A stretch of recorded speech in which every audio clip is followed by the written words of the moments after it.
Presentamos 24 horas al día.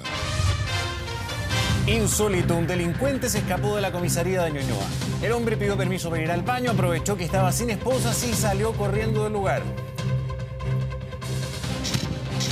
Preocupación por aumento de pulgazos en Concepción.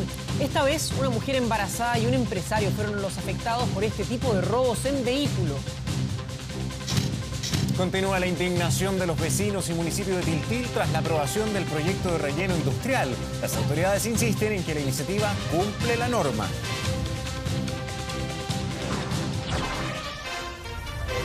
¿Cómo les va? Muy buenas tardes, bienvenidos a 24 horas al día. Un sujeto que había sido detenido por carabineros logró escapar desde una comisaría en Ñuñoa. Vamos de inmediato con Carla Rodríguez, que nos tiene más información al respecto. Carla, buenas tardes. Hola, ¿cómo están? Buenas tardes. Sí, todo ocurrió ayer a eso de un cuarto para las 10 de la noche en la 33 comisaría de Ñuñoa y estamos hablando de un delincuente que tenía una orden de detención del cuarto y el octavo juzgado de garantía por el delito de robo. Este delincuente es Patricio Araya Contreras. Vemos precisamente imágenes de la unidad, quien se encontraba en uno de los calabozos, solicita a un acabo segundo autorización para ir al baño, estaba sin esposa, según nos manifiesta Carabineros, ese es por un tema de protocolo, porque están dentro de un cuartel policial, adentro de una celda, pide autorización para ir al baño y entonces cuando sale de su celda empuja a esta funcionaria de Carabineros, había otro funcionario también, pero logra escapar por la puerta principal hacia la población Ezequiel González Cortés, donde él también tiene residencia. Se inicia de inmediato un intenso operativo policial por el sector que incluyó incluso el helicóptero de Carabineros. Sin embargo, hasta este momento no ha sido encontrado entonces este delincuente de 24 años identificado como Patricio Araya Contreras. Tenemos declaraciones porque Carabineros se refirió precisamente a esta fuga que ocurrió al interior de la 33 comisaría de Ñuñoa. Ya hay un sumario administrativo y los antecedentes fueron puestos a disposición tanto de la justicia civil como también de la justicia militar. Pasemos de inmediato a escuchar entonces declaraciones por parte de Carabineros sobre esta insólita fuga que ocurrió entonces desde uno de los calabozos de la 33 comisaría de Ñuñoa. El individuo solicitó, ¿no es cierto?, autorización para concurrir al baño, ante lo cual la vigilante, ¿no es cierto?, de calabozo en este caso, procedió a abrir el calabozo y este empujó a la carabinero. Había otro funcionario también al interior de los calabozos y, ¿no es cierto?, por su contextura, se da la fuga de la unidad, ¿no es cierto?, en dirección hacia la población Ezequiel González Cortés. Esta persona tiene antecedentes por robo en lugar no habitado y por hurto. Claro, la detención de Patricio Araya Contreras se habría producido luego de una orden entonces emanada por parte de dos juzgados, del cuarto y el octavo juzgado de garantía entonces por estos delitos de robo. Se lleva a cabo esa orden de detención entonces iba a ser puesto hoy a disposición del Centro de Justicia, los tribunales. Sin embargo, entonces ayer un cuarto para las 10 de la noche entonces se fuga desde esta unidad policial.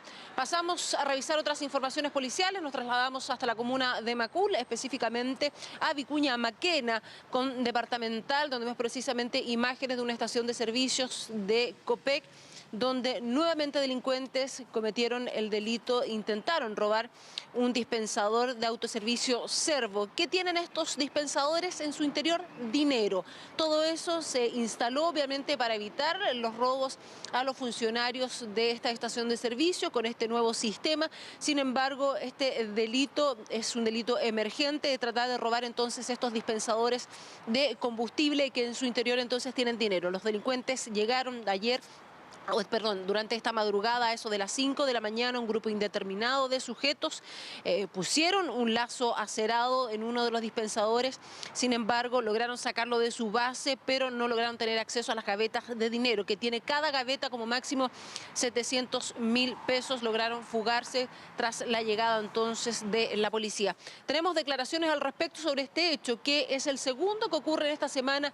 Ya el día lunes había ocurrido uno en la comuna de Puente Alto y en esa oportunidad también cerca de las 5 de la madrugada lograron llevarse al menos 2 gavetas, algo así como 1.400.000 pesos, y se obtenía el máximo de dinero en el lugar. Pasemos de inmediato entonces a escuchar declaraciones sobre este hecho. Trataron de arrancar la máquina completa con la finalidad, pues, lo más probable de posteriormente lograr sustraer las gavetas, hecho que no se logró. En este momento no hay ninguna peligrosidad, toda vez que el combustible no se está derramando y no hay forma de que este salga, toda vez que la máquina queda bloqueada. El Servicentro mantiene cámaras de seguridad, las cuales detectaron el movimiento de los sujetos al momento que llegaron, todo el proceso que efectuaron y que huyeron por la misma Vicuña Maquena en dirección al poniente. Bueno, el avalúo de parte de la empresa aún no está, pero visualmente sería la pérdida completa de la máquina, todos los daños que mantiene. Ahí está entonces declaraciones de Carabineros sobre este delito, un delito emergente, como lo han llamado, porque es el tercero que se tiene registro. Hubo uno en la ciudad de Concepción, entonces el día lunes en Puente Alto y ahora entonces en la comuna de Mapul. Si es necesario, retomamos el contacto con cualquier otra información policial. Muy bien, Carla, muchísimas gracias. Buenas tardes. Y nos vamos de inmediato hasta el Biobío. Un violento portonazo realizaron delincuentes en Coronel. Le quitaron la camioneta a un hombre, pero en el vehículo estaban dos de sus hijas. Sí, los antisociales huyeron con ellas a bordo, pero no por mucho. Vamos a los detalles con Rodrigo Guzmán. Rodrigo, buenas tardes.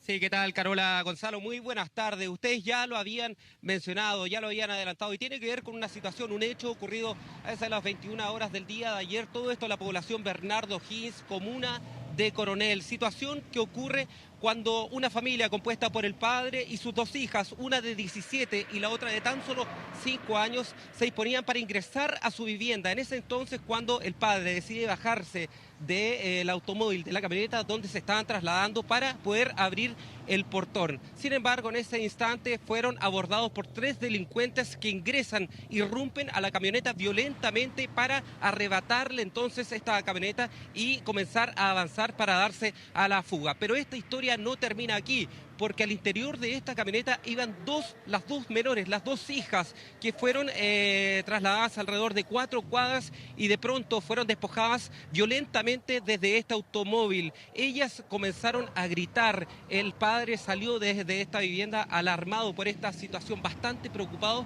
producto de las heridas que fueron bastante leves. Si no, otra historia se habría contado lamentablemente. Esta situación, por supuesto, generó bastante preocupación por parte de esta familia que de pronto fue violentada por estos delincuentes. Estuvimos con ellos después de esta lamentable situación y esto fue lo que nos dijeron. Escuchemos. Se las llevaron y mi papá con mi mamá salieron a la siga de la camioneta y más arriba el tipo se quería llevar a mi hermana más chica y mi hermana grande la pescó y se tiraron los dos al suelo en la camioneta andando. ¿Cuántos sujetos eran, no saben? Mi hermana me dijo que eran 4 a 5 tipos, que le decían que se bajara, que si no le iban a disparar. Escuchamos muchos gritos de los vecinos pidiendo auxilio, que los detuvieran a los tipos que se llevaban la camioneta.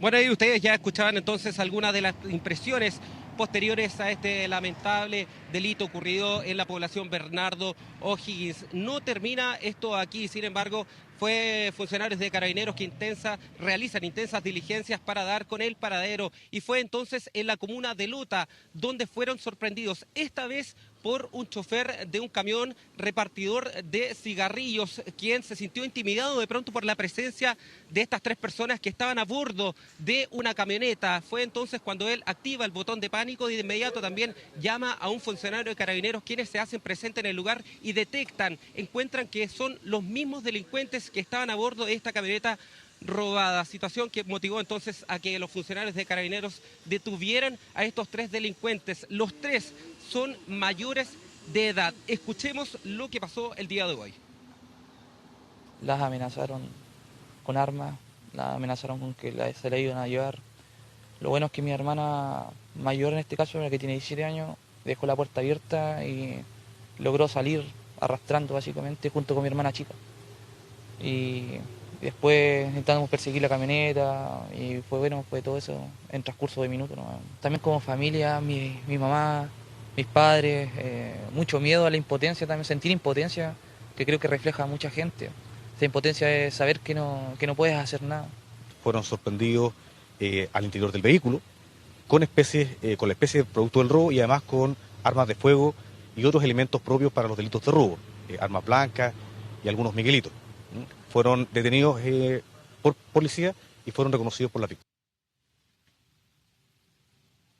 Bueno, ahí entonces teníamos algunas impresiones, por supuesto, también del fiscal Carlos Palma, fiscal jefe de la comuna de Coronel y Lota, y también por parte de uno de los hermanos de las víctimas que están aterradas. El día de ayer no pudieron dormir prácticamente, están bastante acongojadas por esta situación, primera vez que les ocurre algo similar. Respecto de los detenidos, ellos mañana pasarán a audiencia de control de detención por el delito de robo con intimidación y también por porte de arma blanca. Los 3 delincuentes son mayores de edad y uno, pongan atención, estaba cumpliendo beneficio carcelario.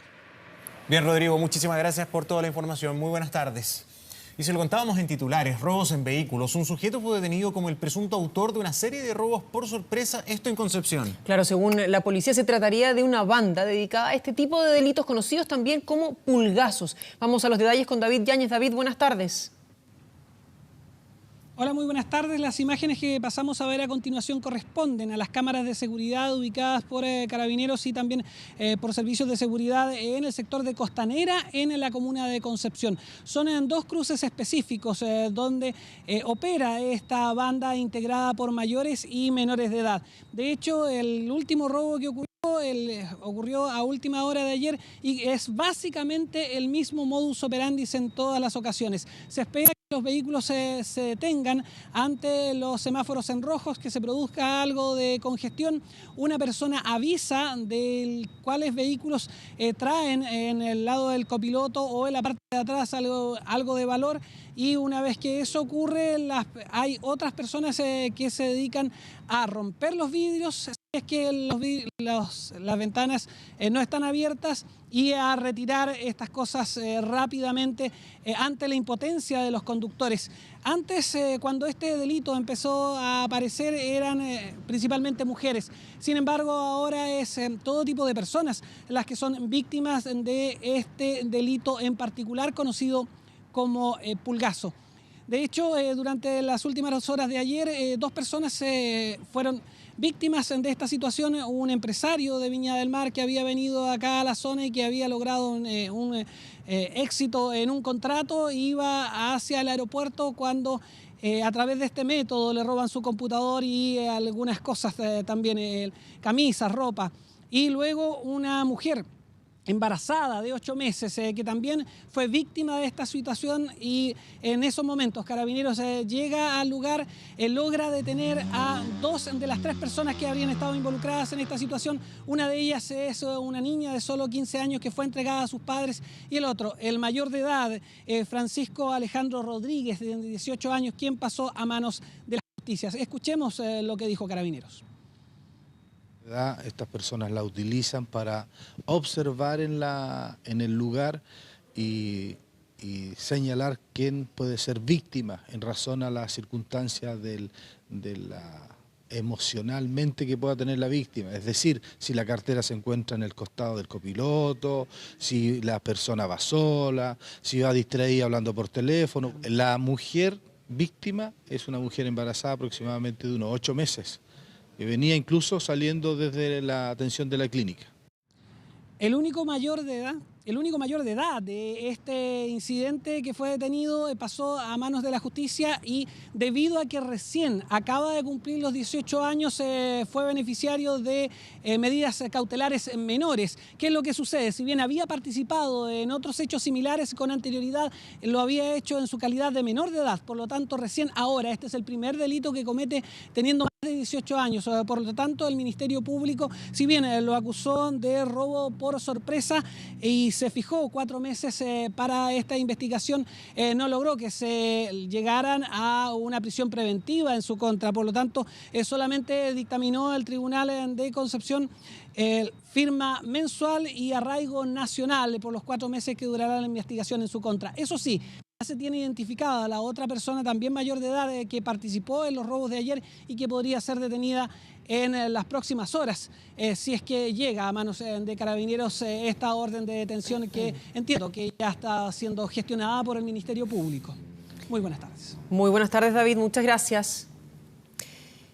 Y volvemos a la zona central. Rechazo ha generado la decisión de instalar un relleno industrial en Tiltil. Los vecinos y el alcalde aseguran que no aceptarán la medida. Sí, el edil enfatizó además que va a ordenar la demolición de todas las obras que no cumplan con las exigencias de la dirección de la municipalidad. Cristian Gierren tiene más detalles. Cristian, adelante.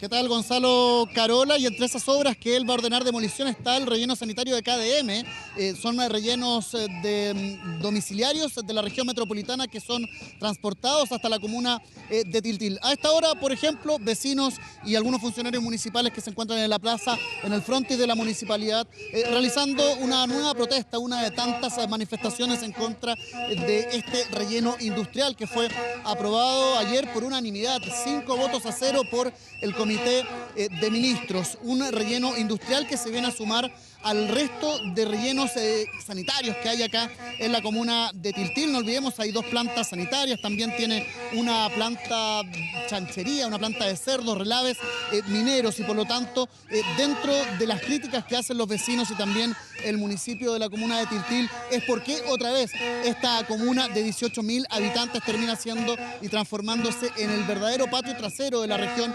metropolitana, teniendo en cuenta que prácticamente el 67 a 70% de los residuos domiciliarios, la basura que se genera en Santiago, es transportada a los rellenos sanitarios que se encuentran acá en la comuna de Tiltil. Un relleno industrial que, por ejemplo, va a contener productos de material pesado como pilas, toda la chatarra electrónica, todas las pinturas, el interior de televisores, de refrigeradores. De esos materiales industriales estamos hablando en este relleno que tendría la posibilidad de contener incluso hasta 3 millones de metros cúbicos de basura industrial, con una vida útil de este relleno industrial cercana a los 30 años. El alcalde, los vecinos están en pie de guerra por esta decisión ministerial del gobierno para darle luz verde finalmente a la construcción y el levantamiento de esta obra, de este relleno industrial que comenzaría a operar el año 2019. Lo ha dicho el alcalde, lo ha dicho los vecinos, acá no va a pasar ningún camión, se va a impedir que nuevamente la comuna de Tiltil sea catalogada como el basurero de la región metropolitana. Hemos estado durante toda la mañana recorriendo algunos sectores, no solamente de la comuna de Tiltil centro, sino que también, por ejemplo, la localidad de Rungue, que quizás es la localidad más afectada porque se encuentra a distancia de unos 3 kilómetros de donde se va a instalar este relleno industrial. Lo primero que hicimos fue preguntarles a los vecinos de Tiltil, de la comuna de Tiltil específicamente, qué pasa con el resto de los rellenos sanitarios que existen, qué pasa con los otros focos de contaminación que se han instalado en esta comuna de 18.000 habitantes, y esta fue su respuesta y su comentario. Las moscas en tiempo de verano, todo la infección es tan grande y no hay control. ¿Quién controla esas cosas? Bueno, los malos olores más que nada nomás, por el tema de la basura y todo ese tema del tren que pasa por acá. Antiguamente no pasaba eso. Bota mucho percolado, entonces ese es el problema que hay acá en Tiltil. No son solamente camiones, ahí decía un vecino de Tiltil, por ejemplo, que es el paso de un tren que arrastra y que trae, que transporta toda esta cantidad de basura que viene desde la región metropolitana, específicamente de todo el centro de Santiago, de muchas comunas de la capital, y que arrastra también y arroja líquidos percolados a las napas subterráneas, contamina los tranques y genera malos olores. Pero también está el otro lado de la localización de esta planta de tratamiento de material tóxico, material industrial, de aquellos vecinos que viven, por ejemplo, en la localidad de Rungue. Yo les decía, a 3 kilómetros de distancia de Rungue, donde hay 1.000 habitantes, se va a instalar esta planta de residuos ambientales que prácticamente no ha sido criticada en la forma en cómo se logró esta autorización, porque se estarían cumpliendo todas las normativas, todas las leyes ambientales que están adecuadas a través del Ministerio del Medio Ambiente. Acá la crítica fundamental que hacen los vecinos, más que criticar el proyecto en sí, es decir, ¿por qué otra vez Tiltil? ¿Por qué otra vez Rungue tiene que pasar por esta situación, por tener que recibir la basura, en este caso industrial, no solamente de Santiago, sino que de otras tantas regiones del país? Tuvimos la posibilidad de conversar también con esos vecinos de la localidad de Rungue, donde la pregunta que nos hacen a nosotros a través de una respuesta que es tan básica, ¿por qué otra vez nosotros? Aquí están sus respuestas. que alguien se ponga la mano en el corazón, que alguien sienta algo por esos niños. Y yo no hablo por los demás, yo hablo por esos niños que no pueden tener cerca, a 3 kilómetros, algo tan dañino. No, y nunca no a nada más. Basta ya de vertedero. Tenemos Gersa, KDM, la Chanchera, la Agua Andina. Está bueno ya que tienen todas las mujeres para acá. Preocupa mucho el futuro de nuestros niños, ya, porque no se están desarrollando bien y esta planta que va a ser de residuos químicos peligrosos en cualquier momento nos va a perjudicar.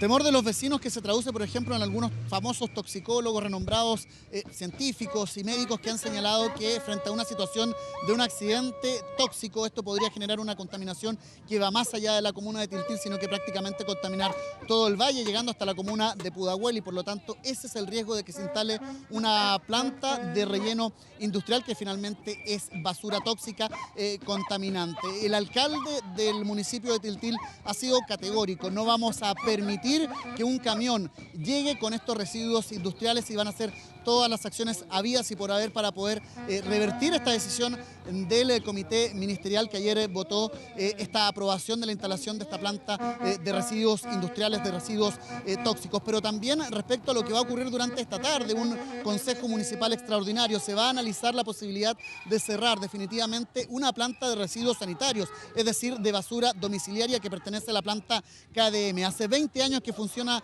este relleno sanitario y no estarían cumpliendo con una serie de normas, incluso de infraestructura y también de permisos para funcionar. El alcalde dice que si el consejo lo aprueba, lo va a cerrar porque esas son parte de sus facultades, situación que fue rechazada por el intendente metropolitano. Él asegura que esto no es una devuelta de mano respecto a lo que decidió ayer el gobierno a través del comité de ministros. Pasamos a revisar qué dijo el jefe comunal de la zona de Tiltil.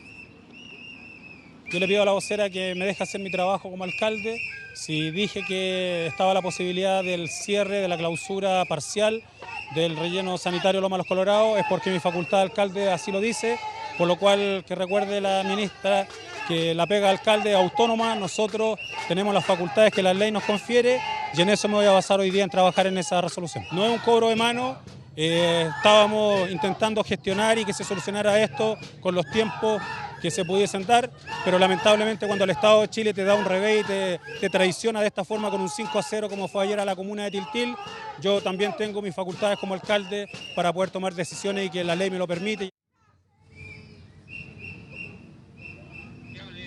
Una nueva polémica sin duda que se abre no solamente por la instalación, esta aprobación del relleno industrial, sino que también con lo que ha decidido el alcalde, que es posiblemente el cierre de un relleno sanitario. El 67% de la basura domiciliaria de la capital llega justamente hasta la localidad de Tiltil y es por eso que hay una preocupación no solamente de los vecinos, sino que también de las autoridades en relación a la instalación de este relleno industrial, pero también de los otros focos contaminantes. Se habla que en Tiltil existen cerca de 60 focos contaminantes de distintas empresas, industrias que han contaminado y que generan malos olores. Nos quedamos con la imagen también de los funcionarios municipales que no solamente son empleados de una municipalidad, también son los propios vecinos que están muy preocupados, muy molestos, con mucho temor frente a lo que puede pasar respecto a la contaminación. Hay que ser objetivo al señalar, Gonzalo, acá por ejemplo cuando llegamos muy temprano se sentía un mal olor que proviene de los rellenos sanitarios, que proviene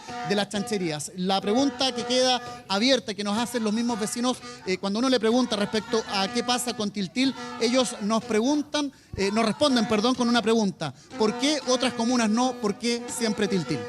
Por supuesto que es atendible la inquietud, cómo no empatizar con el sentir de esa comunidad, sobre todo cuando las cosas que ya están establecidas antes de este nuevo proyecto, merece la pena preguntarse, ¿están funcionando bien? Por favor, bájese del auto cuando usted va camino Ruta 5 Norte a la altura de Rungue. Es una pudrición. Los olores son muy molestos. ¿Qué pasa con la fiscalización? ¿Qué pasa, por ejemplo, con el tren que lleva toneladas y toneladas de basura todos los días hacia los rellenos sanitarios? ¿No están botando líquidos percolados? ¿Estamos seguros? ¿Qué pasa con el transporte? ¿Qué pasa con el agua potable? Lo que ya está establecido, que es más que suficiente, ¿está funcionando bien? Son muchas preguntas que tal vez ya, desde ahora, explican la inmensa molestia de esta gente. Gracias, Cristian, por tu informe. Buenas tardes. Queda claro esa molestia, Gonzalo. Que estén Sí, muy bien. Buenas tardes. Buenas tardes. Bueno, y les contamos ahora que una iglesia evangélica resultó completamente destruida, esto por un nuevo ataque incendiario en la Araucanía. Se trata de un templo ubicado en la comuna de Vilcún. Vecinos, obviamente, y feligreses lamentan lo ocurrido. Vamos de inmediato con César Campos, que tiene los detalles. César, buenas tardes. Sí, ¿cómo están ustedes? Muy buenas tardes. Claro, son pésimas las noticias desde el sector El Natri, sector rural de la comuna de Vilcún, donde, bueno, la cámara de René Garcés va a mostrar de alguna manera cómo quedó este templo evangélico aquí en la comuna de Vilcún, en el sector rural. Han llegado algunos feligreses, también las autoridades, respecto de lo que ocurrió anoche en este templo evangélico de la Asamblea de Dios, que fue, ¿no es cierto?, afectado por este incendio intencional. Pero veamos imágenes captadas anoche precisamente. Imágenes captadas allí, ustedes ven por un celular donde se ve la magnitud de este incendio y que fue captado por vecinos de este sector. Conversamos con las personas que viven alrededor de este templo evangélico y la verdad es que dijeron que no sintieron ningún ruido, no sintieron vehículos, no hubo gritos. La verdad es que solamente se dieron cuenta cuando la estructura de madera de este templo comenzó a sonar muy fuerte respecto de este incendio y de que las llamas, destruían este templo evangélico que estaba aquí por más de 15 años, nos dicen los feligreses. Bueno, y hace pocos minutos, por supuesto, también conversamos con algunos vecinos de este sector que estuvieron anoche precisamente luego de este incendio, imágenes captadas anoche por nuestros equipos de prensa. Vamos a escuchar aquello. Vi yo que había llama y nada más, pues, o sea, fue una cosa de minutos, ¿no? Minutos. Agarró el fuego y se fue. Chao. ¿Los bomberos cuando llegaron ya estaban? No quedaba nada. Había un cartel ahí que le sacaron fotos. Mi hermana vive aquí mismo al lado, pero ella dice que no sintió nada. Esto no es algo accidental, no es algo fortuito, no tiene nada que ver con alguna deficiencia del sistema eléctrico. Además, hoy día no había reunión, así que no había ninguna estufa encendida, nada de eso. En el lugar se encontraron solo un panfleto alusivo a la causa mapuche, en particular a la libertad de los presos políticos mapuches y de 2 imputados de la causa del caso Luxinger Macay. El pie de firma es el de Huaychán Aucamapu, el cual cuenta con los símbolos que ellos atribuyen como organización. Claro, y se los contaba anteriormente, han llegado las autoridades, en este caso el gobernador de Cautín, Ricardo Chancerel, quien vamos a interrumpir de alguna manera. Gobernador, sí. Muy buenas tardes. Bueno, me imagino un poco acongojado que va a ser el gobierno respecto de este nuevo atentado incendiario aquí en la Araucanía. Bueno, hacía prácticamente un año que no teníamos un atentado de estas características en el sector particularmente acá en la provincia de Cautín. Esto, la verdad, que nos tiene a todos muy consternados. Estamos hablando de una capilla que tenía 30 años de existencia. Son 18 fieles que hoy día se quedan sin la casa, sin su lugar de oración. Y no podemos sino repudiar este cobarde ataque que se ha hecho en este sector. Este tipo de incendios, lo único que generan es que a la gente misma, de las mismas comunidades mapuche, aquí estamos hablando que son comunidades indígenas, ¿no es cierto?, mapuche, que buscan refugio espiritual, que buscan apoyo, ¿por qué no decirlo incluso material en este tipo de construcciones? Y por lo tanto estamos absolutamente disponibles para apoyar toda investigación. ¿Una querella, por ejemplo? Está evaluando precisamente en este momento el equipo del gobierno regional la tipología, ¿no es cierto?, de la querella que se tenga que interponer. Como ha sido la tónica, nosotros estamos por apoyar justamente la labor investigativa y a partir de lo que pueda definir en este caso la PDI, poder seguir los pasos judiciales. Muchas gracias, gobernador de Cautín, Ricardo Chancerel. Vamos a hablar también con Eularitza también. Usted nos contaba mucho esfuerzo de construir este templo hace muchos años también, ¿no? Mucho esfuerzo por muchos años en varios lugares, como comentamos aquí con el señor, de que se llevó la palabra por todos los lugares aquí, con mucho esfuerzo, con muchas lágrimas, para poder construir, para poder llevar la palabra a todos y decirles que Jesús los ama. Jesús los ama, es lo más grande que nosotros podemos predicar, es que Cristo, el Hijo de Dios, vino al mundo para darnos vida. ¿Y qué se le dice a las personas que hicieron esto? Vida. Entonces, no sé por qué ellos no comprenden el amor tan grande que Dios tiene para ellos también. Decirles que se arrepientan, que nosotros no tenemos la culpa de lo que quizás ellos tienen, esa amargura que llevan en su corazón. El Señor puede darle dulzura, amor a ellos. Muy bien. Bueno, esas son las palabras, ¿no? La congoja, la tristeza de los feligreses que han llegado hasta este lugar, aquí en el sector El Natre, en la comuna de Vilcún. Un incendio que, precisamente, un dato no menor, se realiza cuando hoy concluye una investigación del Ministerio Público respecto de otro incendio de 3 imputados, de 3 detenidos acusados de incendiar una iglesia católica en la comuna de Padre Las Casas en junio del año pasado. Según Carabineros, la multigremial y también el gobierno, son 22 ya los templos e iglesias católicas incendiadas aquí en la región de la Araucanía, 4 de ellas en este año 2017. Quizá la buena noticia es que los feligreses llegaron ya a primera hora a este lugar y comenzaron a tomar literalmente las medidas de los terrenos de este templo para volver a reconstruirlo aquí en el sector El Natre, el sector rural de la comuna de Vilcún. Muchachos. Muchas gracias, César. Muy buenas tardes. Y volvemos a la capital. El Ministerio de Defensa, en conjunto con Capredena, presentaron una denuncia ante el Ministerio Público para que se investiguen las posibles irregularidades en las pensiones de exfuncionarios de las Fuerzas Armadas. Vamos a conocer detalles con Dani Linares. Dani, buenas tardes. ¿Qué tal? ¿Cómo están? Muy buenas tardes. Por la presunta configuración del delito de obtención fraudulenta de beneficio previsional. Es la que se basa esta denuncia que ha presentado durante esta jornada Capredena ante la Fiscalía Centro Norte, para que sea el Ministerio Público quien indague y realice las diligencias correspondientes respecto a si las personas que actualmente reciben las pensiones de utilidad de segunda clase, que recordemos denunció informe especial durante la jornada de día domingo, corresponden que la estén recibiendo o no, o también si quienes también son beneficiarios de este sistema previsional están en las condiciones, ¿cierto?, que establece la ley para adjudicarse una pensión de inutilidad de segunda clase, que recordemos son imposibilidades físicas para poder trabajar, ya sea en el ámbito público como en el ámbito privado. Todo eso lo debe hacer el Ministerio Público, nos decían desde Capredena, porque ellos no cuentan con una labor fiscalizadora ni tampoco el Ministerio de Defensa sobre las pensiones que se entregan a través de las Fuerzas Armadas. Estas pensiones, la utilidad de segunda clase, van a ser la punta de lanza para la investigación del Ministerio Público, que se podría ampliar en la medida de que las diligencias así lo vayan permitiendo, a revisar otras pensiones que se entregan a través de las Fuerzas Armadas. Recordemos que estas, las de utilidad de segunda clase, son solamente el 5,5% de todas las pensiones que se entrega y que paga mensualmente Capredena. En este caso, por este tipo de pensiones, Capredena paga mensualmente 5.000 millones de pesos. Ese dinero del fisco es el cual se intenta poder salvaguardar, revisar si están entregados de forma correcta o no. Esto a través de este delito primeramente, el de obtención fraudulenta de beneficio previsional. Pero de ahí en más se podrían configurar otros cargos, como por ejemplo fraude al fisco. En fin, todo queda en manos del Ministerio Público, que va a solicitar diligencias, documentos, por supuesto a los entes correspondientes. Ya del Ministerio de Defensa han señalado que están abiertos a entregar toda la documentación que sea solicitada por el ente persecutor, para así dar claridad de lo que está ocurriendo. Todo esto en una vereda absolutamente separada a esta mesa de trabajo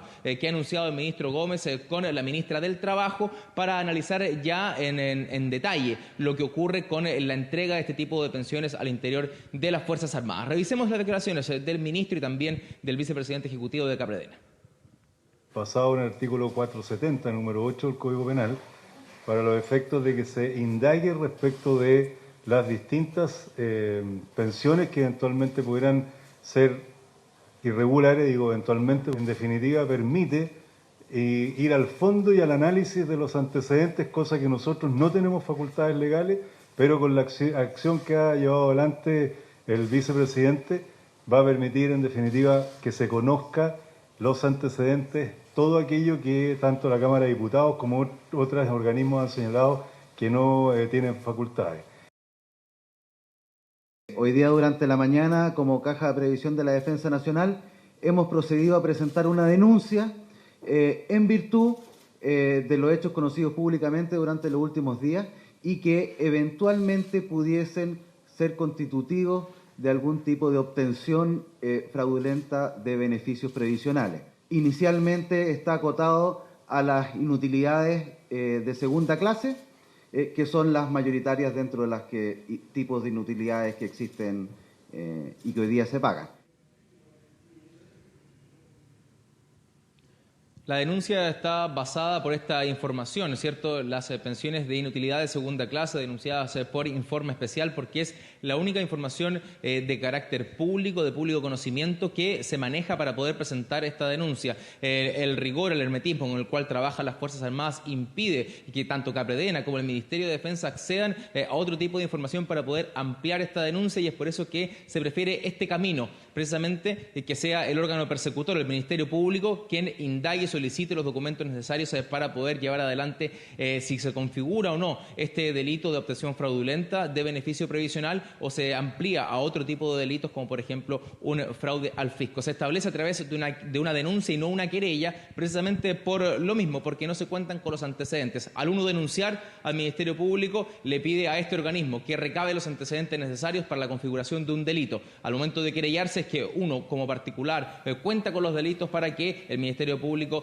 tome las acciones del caso correspondiente. Es una materia entonces que se va a revisar entonces ya en el ámbito judicial y todavía en el ámbito político, cuando esta mesa de trabajo, cuando se empiecen a dar las conclusiones respecto a las entregas de pensiones al interior de las Fuerzas Armadas. Veremos qué pasa con este tema. Gracias, Dani, por el informe. Buenas tardes. Y la presidenta Michelle Bachelet anunció la regularización de niños, niñas y también adolescentes migrantes mediante una visa especial para que puedan acceder a prestaciones de salud y beneficios educacionales. Vamos con Viviana Martínez, que nos tiene detalles de esta información. Viviana, buenas tardes. ¿Cómo están? Muy buenas tardes. Claro, la presidenta de la República firmó este decreto que básicamente crea esta visa especial para los niños, para los inmigrantes menores de 18 años, una visa especial que les va a permitir tener acceso a salud y a educación independiente de que sus padres estén en proceso o estén en plenos trámites para poder regularizar su situación en nuestro país. Son cerca de 31.000 niños los que se encuentran en situación irregular acá en Chile, que por lo mismo podían ver obstaculizado cosas tan básicas como, por ejemplo, tener atención primaria en un consultorio o poder tener acceso a una beca de alimentación de la JUNAEP. Con esta visa especial eso ya no va a pasar más. Se igualan los derechos de los niños nacidos en Chile con quienes llegan a nuestro país buscando nuevas oportunidades. Los invito a escuchar las declaraciones de la presidenta de la República en esta materia. Estamos dando cumplimiento a la Convención de Derechos del Niño y además nos está convirtiendo en uno de los países más avanzados en esta materia. Y es importante que seamos claros sobre un punto: las reglas son necesarias, pero las reglas deben ser simples, oportunas y eficaces. Y sobre todo deben estar orientadas por un principio esencial e inviolable, que prevalezca el derecho de todo menor a acceder a una buena educación y a la protección del Estado sin discriminación y en igualdad de condiciones. Puntos importantes de esta visa especial que ha firmado la presidenta a través de un decreto. Para que sea efectiva se van a firmar convenios con Perú, Bolivia, Venezuela, Colombia y Haití. Esta visa especial no va a tener ningún costo, lo que sin duda es una ayuda para las familias migrantes que están en nuestro país, que muchas veces les cuesta encontrar un trabajo o un ingreso estable. Y yo les decía, básicamente se igualan los derechos de nacidos en Chile, de los niños nacidos en Chile, con los niños que llegan a nuestro país. Conversamos con ellos, con los beneficiados. No es una cifra menor. Yo les decía al principio de este contacto que son cerca de 31.000 niños menores de 18 años, que representan cerca de un 40% del universo total de niños migrantes acá en Chile. Así que es muy importante para ellos. Lo acogían de muy buena manera y decían, claro, ahora vamos a tener mayor facilidad para poder tener cosas tan básicas como salud y educación. Pasamos a revisar esas impresiones. Papás, mamás, niños que están en busca de oportunidades acá en Chile. Ser así per se siempre. O sea, tú cuando llegas a un lugar extranjero y eres niño, es que no te tendrían que poner trabas de ninguna parte. Es positiva, como son muchos extranjeros, yo me llevo súper bien con ellos, tengo muchos amigos. Es lo más lindo. Mis hijos ahorita están recién comenzando a hacer los trámites, pero con la ayuda que está dando la facilidad a la presidenta me parece una ayuda muy excelente para mí, a lo menos para mí. Bien, porque aquí, o sea, en ese colegio son de distintos países, como que no me discriminan mucho y me lo paso bien. Bien, una visa especial entonces para todos los niños e inmigrantes que llegan a nuestro país, una visa que les va a permitir poder tener acceso a salud y a educación, que les va a dar un run para que no tengan ese tipo de obstáculos independiente de la situación migratoria o de los trámites que estén ejecutando sus papás, igualando el terreno entonces para los niños nacidos en territorio chileno y para quienes llegan también acá. Con esa información nos despedimos, que tengan muy buenas tardes. Muchas gracias, Viviana, buenas tardes. Qué importante además este tema, sobre todo cuando estos niños no tienen ninguna responsabilidad respecto de la decisión que hayan tomado sus padres y muchas veces en muchos países quedan en tierra de nadie, no son de aquí, no son de allá, tratan de integrarse y no necesariamente lo logran producto de estas vallas que le va poniendo el propio país. Así que ellos no pueden esperar. Justamente, qué bueno por ellos, buena iniciativa. Hoy vamos a cambiar de tema. A 2 días del fatal accidente que protagonizó un camión en Viña del Mar, conocemos el testimonio de un sobreviviente que iba al interior del microbús afectado. Sí, esta persona también participó en el rescate de los pasajeros que quedaron heridos. Vamos a conocer más detalles. Saludamos a Gabriel Huber. ¿Cómo estás? Buenas tardes. Exactamente, Carolina. Gonzalo Enzo Núñez, de 40 años, quien viajaba al interior del microbús que fue colisionado, arrastrado y luego volcado en este trágico accidente ocurrido el día lunes en Viña del Mar. Eran las 8 de la mañana con 51 minutos cuando este héroe, hasta entonces anónimo, iba a bordo de este microbús. Él nos comentaba que iba sin sus audífonos, por lo cual se pudo percatar de un fuerte sonido. Fue ahí cuando guardó su teléfono celular y sintió este fuerte impacto. Eran 6 personas las que estaban a bordo de este microbús, incluyendo el conductor, quienes resultaron lesionados a bordo de esta micro volcada, y fue ahí cuando Enzo Núñez, de 40 años, quien se dirigía en ese minuto a su trabajo, estaba prácticamente a 10 minutos de llegar a destino, sufrió este accidente. Luego de que volcaran, él estaba consciente con algunos dolores, sin embargo, no dudó en auxiliar, en ayudar al resto de los pasajeros. Fueron también otros transeúntes los que se unieron a esta labor de rescate, de primera intervención, antes que llegaran las brigadas de emergencia, bomberos, hasta ese lugar 15 Norte con Avenida Alessandri en Viña del Mar. Enzo Núñez ayudó al resto de los pasajeros, ayudó a salir a una mujer, la más complicada, estaba atrapada entre los fierros en el sector de una puerta. Estuvimos esta mañana conversando con él. Él aparece de hecho en una fotografía que da cuenta de que se ha transformado en un héroe anónimo y que nosotros hemos querido destacar. Él prefería seguir en este anonimato, sin embargo, quiso dar a conocer su historia, su testimonio, todo lo que vivió, minutos de terror. Fueron prácticamente segundos los que este camión arrastró a esta micro para finalmente terminar volcada, el camión incrustada, y la historia que ya conocemos, con un trágico final, una persona fallecida y el resto, 13 personas derivadas hacia distintos centros asistenciales. Conversamos con Enzo Núñez, conozcamos lo que nos dijo. Porque todos los que íbamos en la micro íbamos con el celular en la mano. Y ahí fue cuando escuché el estruendo del camión, que venía frenando, y alcancé a tomarme del asiento de adelante. Y eso fue lo que me ayudó a poder estabilizarme, y al minuto de que se dio vuelta la micro, caímos, pude ayudar a la gente a que puedan salir de la micro. Como ejemplo, cuando frena el tren, eso fue lo que sentí. Y a cosa de segundos fue cuando llegó el impacto. Comencé a ayudar a que pudieran salir, a un varón, una niña, y de todas maneras le doy gracias a los transeúntes que estaban cerca, que me pudieron ayudar. ¿En qué consiste el trastorno por estrés postraumático? Está clasificado dentro de los trastornos por trauma y estrés. Las personas tienden a revivir la situación traumática una y otra vez. Hay alteraciones del sueño también, insomnio muchas veces. En otras ocasiones las personas tienden a tener también olvidos momentáneos o ciertos episodios de amnesia de la situación traumática. Es la historia de Enzo Núñez, de 40 años, padre de familia, sobreviviente de esta tragedia, y quien además colaboró con ayudar, auxiliar al rescate del resto de los pasajeros de este microbús volcado en este trágico accidente que ocurrió el día lunes en Viña del Mar. Carolina, Gonzalo. Bien, Gabriel, muchísimas gracias por la información. Muy buenas tardes. Internacional.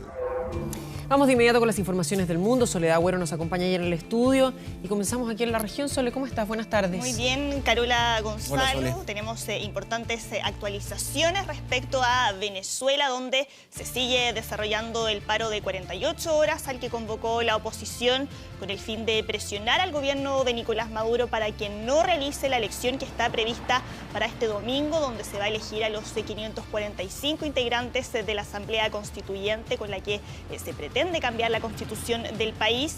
Como vemos en las imágenes, las calles han estado bloqueadas durante el día, los comercios están cerrados en varios puntos del país y además recientemente el Departamento Estadounidense del Tesoro anunció que van a sancionar a 13 funcionarios y exfuncionarios venezolanos. Recordemos que el presidente de Estados Unidos, Donald Trump, había dicho que iba a ejercer sanciones económicas sobre Venezuela si es que Maduro mantenía su idea de realizar la Asamblea Constituyente. Estas sanciones incluyen, por ejemplo, al ministro de Educación, Elías Jadua, también a la presidenta del Consejo Nacional Electoral, Tibisay Lucena.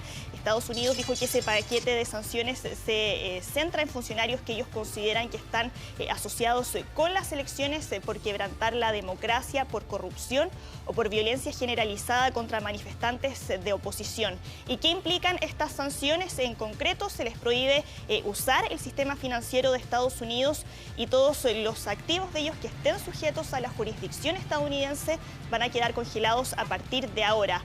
Un día donde también la aerolínea colombiana Avianca dijo que va a suspender todos sus vuelos desde y hacia Venezuela, una medida que va a entrar en vigor a partir del 16 de agosto por las dificultades que ellos dicen que en estos momentos significa para ellos operar en este país. Mañana va a continuar este paro nacional donde a partir del viernes se espera una gran marcha en Caracas antes de la elección del domingo. Seguimos en Francia, donde continúan los incendios forestales en el sur del país, una situación que ha obligado a evacuar a más de 10.000 personas.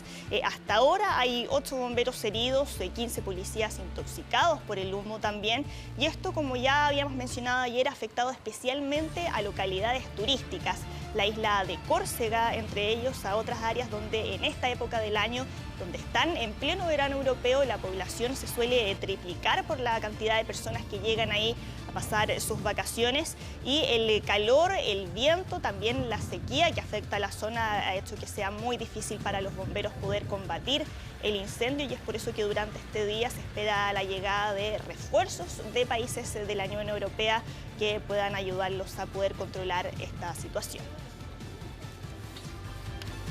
Y revisamos una imagen completamente distinta que llega desde China, donde están en alerta por las fuertes lluvias que han azotado al norte del país. Una situación que hasta ahora deja un balance de un desaparecido, 600 evacuados. Como vemos, ha habido varios problemas en el tráfico, deslizamientos, caídas de árboles. El llamado a la población es que estén alerta, que eviten salir de sus casas. Sabemos que todos los años el país se ve afectado durante la temporada de lluvias, y es por eso que las autoridades han hecho un llamado especialmente a los gobiernos locales para que fortalezcan todas sus medidas de control durante estos periodos de precipitaciones. También luego se vienen los tifones, para que tomen resguardos especialmente en áreas montañosas y también en todas aquellas áreas que están cercanas a ríos que son susceptibles a desbordarse. Vamos ahora a Estados Unidos para revisar el anuncio del presidente Donald Trump, quien dijo que las Fuerzas Armadas ya no van a aceptar el ingreso de personas de transgénero. Él dijo que esta decisión la tomó después de consultarla con generales, también con expertos militares, y en una serie de tweets que veíamos dijo que esta medida se justifica por el tremendo costo médico y trastornos que, según él, significaría la presencia de personas de transgénero. Veíamos en las imágenes a Chelsea Manning, que se ha alzado quizás como una especie de ícono transgénero dentro de las Fuerzas Armadas. Ella había entrado como Bradley Manning, después inició el cambio de sexo, ya recordemos que estuvo en prisión por haber filtrado documentos a Wikileaks. Anteriormente la administración de Barack Obama había aprobado un permiso para poder reclutar a personas transgéneros en el servicio militar, pero estaba previsto que esto entrara en julio. Sin embargo, el Pentágono había decidido retrasarlo por 6 meses, argumentando que requería más estudio. Hay estimaciones de organizaciones independientes que dicen que de los 1,2 millones de miembros en servicio activo de las Fuerzas Armadas en Estados Unidos, hay alrededor de 2.400 que son transgénero, y eso se trata de militares que declararon su orientación sexual después de haberse integrado a las Fuerzas Armadas. Vamos ahora hasta Francia, donde el presidente de ese país, Emmanuel Macron, tuvo un encuentro con la cantante Rihanna en el Palacio del Elíseo, después de que ella se dirigiera a él a través de su cuenta de Twitter para que contribuyera a una fundación que busca recaudar fondos en educación para países en desarrollo. La veíamos ahí siendo recibida por la primera dama Brigitte Macron, que fue quien le dio la bienvenida antes de que se pudiera reunir con el presidente. Todavía no se han difundido imágenes del encuentro entre ambos, ni tampoco de los temas que tocaron en esta reunión. Es el segundo encuentro que sostiene Macron con cantantes durante la semana. Hace un par de días se había juntado con Bono, con el líder de YouTube, algo que dentro de Francia lo están interpretando como un intento por no bajar en las encuestas, ya que a un par de meses de haber asumido en el cargo, sus índices de popularidad han bajado de un 64 a un 54%.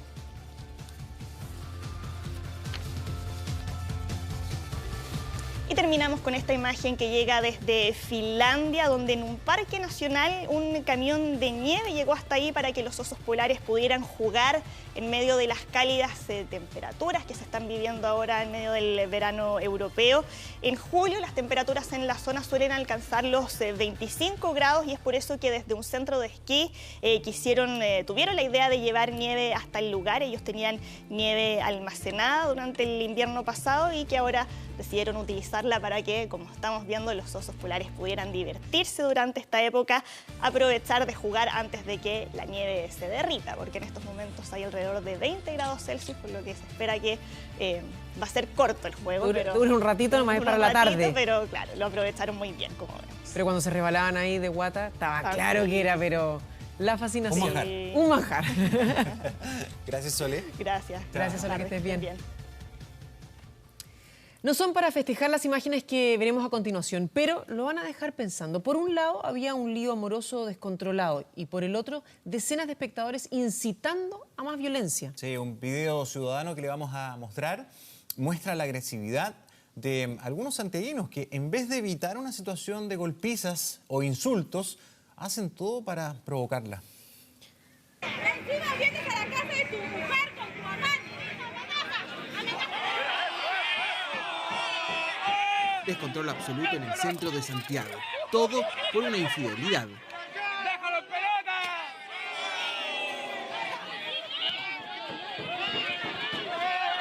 Todo ocurrió el pasado sábado por la noche, a vista de unas 100 personas, y entre golpes e insultos le pedía explicaciones a su pareja por una supuesta traición amorosa. Él hacía lo imposible por proteger a la otra mujer, quien se encontraba encerrada dentro de la camioneta.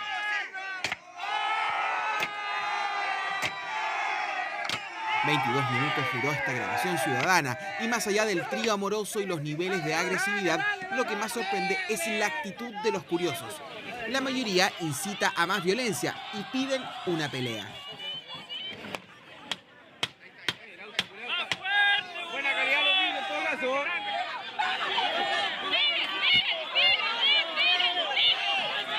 En la medida que hay individualidad, inmediatamente se escabulle de la responsabilidad personal.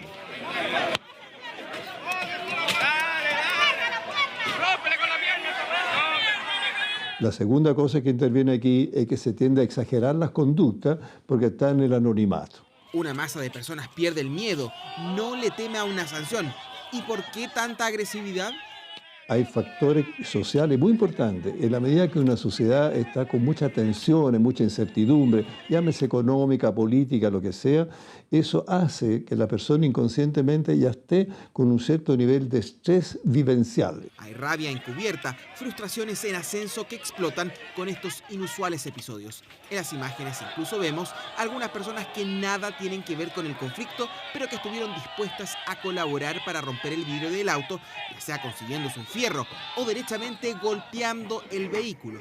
Todo para que la supuesta amante dé la cara.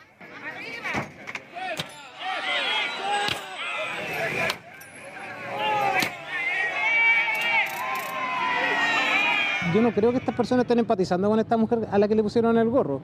Ellos lo que quieren es un espectáculo. Es meramente una cuestión entretenida, una cosa divertida, que a la gente le parece que algo que lo saca de la rutina y que les permite además descargar muchas de las frustraciones que tienen.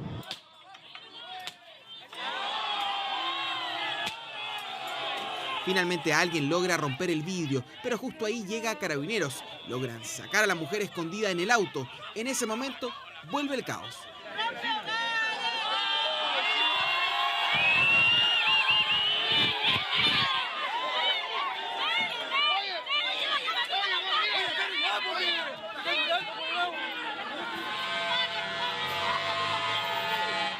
Finalmente, Carabineros logra separar a los involucrados. Ninguna persona quedó detenida, eso sí. El hombre denunció a su pareja por violencia intrafamiliar en la Fiscalía Centro Norte. Ella tiene orden de alejamiento. Un lío amoroso que desató la rabia y la violencia, no solo de sus protagonistas, también de sus espectadores.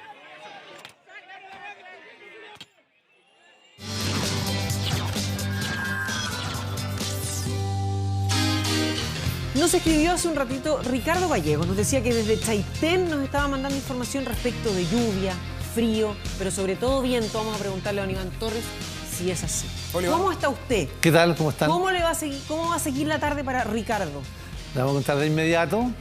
Vamos a ver de inmediato también nuestra imagen satelital. Hay en Santiago 21 grados y en Chaitén 13. Este sistema frontal trae mucha energía, pero más que lluvia, lo más importante es el viento. Con rachas de hasta 100, incluso un poquito más, en algunos sectores, especialmente al sur de Puerto Montt. Yo creo que la isla grande es Chiloé, siempre por el borde costero. Según Armada, las olas pueden llegar hasta las 7 metros de altura, lo que es muy alto. Sí. Y obviamente el temporal se centra justamente en esta zona. Región de Aysén, con vientos fuertes, región de los lagos, y continúa su desplazamiento hacia el norte. La alarma está acá, en la zona sur de nuestro país. Insisto, por el viento, rachas muy fuertes, alrededor de 100 kilómetros por hora. El viento sostenido puede estar en unos 60 kilómetros. ¿Y esto debería pasar cuándo ya, Iván? Esta situación va a estar hasta el día viernes. Ya la madrugada del viernes, muy poca lluvia, viento obviamente bajando, mucho la intensidad en la región de los lagos, pero va a continuar su desplazamiento hasta llegar a Concepción, vale decir, la región del Biobío, tal vez la parte sur de la región del Maule, pero muy poco. ¿Pero el Biobío llega más débil que...? Mucho más débil, sí, va a llegar más débil, a pesar de que el viento fuerte va a estar en todo el borde costero. Oiga, donde ya parece que no pasa nada es la zona central, Así Santiago. es. ¿Ah? Efectivamente. ¿Nos olvidamos del invierno? Olvidémonos, por el momento. Ya fue. No, pero díganos Oye, la verdad. Hay que ¿Guardamos olvidarse la durante este mes de julio. No sabemos todavía cómo viene agosto, falta mucho, pero en general las condiciones... falta mucho, viene las agosto, está ahí. Las condiciones no son muy propicias para la lluvia, por lo menos durante los próximos 10 días acá en Santiago. Ya, pero las lluvias no, y las temperaturas, porque temperaturas frío ha como hecho. hoy, de verdad que, pero súper agradable el día. Hay 21 grados en Santiago y esperamos todavía que suba un poquito más. Veamos detalles. Vamos. Vamos. Salvo San José de Maipo, se está disparando, 25 grados. 25. Tenía 24. Esto es no todo el Cajón, porque el Cajón es muy diverso, pero en general del río Colorado hacia abajo, donde está la mayor población. Ya. Y obviamente el cielo con algunas nubes dispersas. La noche recién Pero 25 grados, más que agradable, primavera. Tenía 24 grados. Hay raco en ese sector. 23 en la Florida, Santiago Centro 22 grados, 19 en Curacaví, 18 en Melipilla, influencia costera. Está soplando viento del norte ya en la costa, por lo tanto la vaguada costera se aproxima. Iván, ¿qué pasa con las plantaciones, el agro, con estas temperaturas que tenemos mínimas bastante bajas en la mañana, máximas altas, y cuando hace semana y media estábamos con nieve? La nieve es lo más preocupante, porque las temperaturas mínimas, cuando no pasan el umbral en que puede la planta tener algún daño, claro, no es ningún inconveniente. De hecho, es muy positivo, temperaturas bajas. Hay horas de frío que son necesarias para los frutos y para alguna hortaliza. El problema es que no las vaya a quemar con una temperatura tan baja. Las alcachofas, por ejemplo, sufren con la nieve. y con temperaturas tan bajas, son muy sensibles. Qué rico. El manzano debe tener 2 o 3 grados bajo cero que puede soportar perfectamente. Ya, pero con estas alzas de temperatura No, con después... esta tampoco, no hay grandes problemas. Veamos qué pasa. Se confunden, digamos, ¿no? Sí. Creen que viene la primavera, ya. No, no se confunden. Bien, ¿qué va a pasar mañana? Baja la temperatura máxima, 18 y 4 son las extremas, parcial, el viernes parcial, a ratos nublado. Qué frío el sábado. 15. El día sábado no puede organizar mejor las temperaturas, que en la semana esté feo, el fin de semana bonito. Pero mire, el frío... ya lo dejamos ya. Oye, y lo más probable es que se registren algunas lloviznas, incluso el día sábado en la mañana. Ah, o sea que puede caer algo de agua. Pero llovizna, es una posibilidad. Y Ya. estamos hablando de lloviznas locales 0.0 o 0.1. Ni barro. O Claro, sea, no el día alcanza domingo, a lunes, mostrar, generan ya. nubes en Santiago. Pero la verdad que el sistema frontal, ese que está afectando al sur, con mucha fuerza, con vientos muy fuertes y sostenidos, no va a llegar acá. No llega el frente con agua, solamente con Ya, pero gracias por los datos para que se cuide la gente del sur, sobre todo por el viento. Vamos a estar viento es lo atentos más ahí importante al sur. que hay. Gracias, Iván. Nos vemos, chao. Muchas gracias. Vamos con una información internacional. Simplemente fingí que no sucedió. Con estas palabras, la actriz Charlize Theron ha vuelto a recordar la dramática muerte de su padre. Sí, cuando tenía 15 años, su madre le disparó en legítima defensa. Una historia marcada por el alcoholismo y la violencia. Tragic, and I was just never going to define myself as a victim, and maybe that's what I love about my characters. You know, they're not victims, and they don't try to lean on those crutches.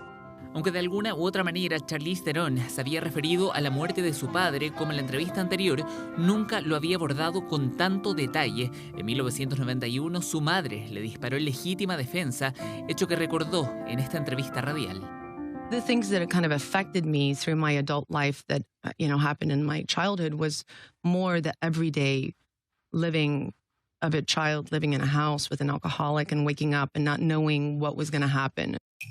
Una historia tremendamente dramática que pareciera haber sido arrancada de un guión cinematográfico. El hecho ocurrió cuando Charlize tenía 15 años, momento en que las agresiones de su padre alcohólico eran constantes. En ese contexto, la noche del 21 de junio, su madre tomó un arma y lo mató. I just pretended it didn't happen. Oh, really? Yeah, in a weird way. I mean, I think You block it out? I didn't tell anybody. I didn't want to tell anybody. Whenever anybody asked me, I said my dad died in a car accident. I mean, who wants to tell that story? Hoy lo puede contar tras haber recibido terapia, un hecho terrible del que su madre quedó absuelta de todo cargo. She's a huge inspiration in my life, and she's never really had therapy. Han pasado casi 30 años desde ese momento, un hecho del que se levantó, eliminó rencores y evitó mirarse como víctima. El lado más dramático de Charlize Theron, el mejor ejemplo de que muchas veces la realidad supera la ficción.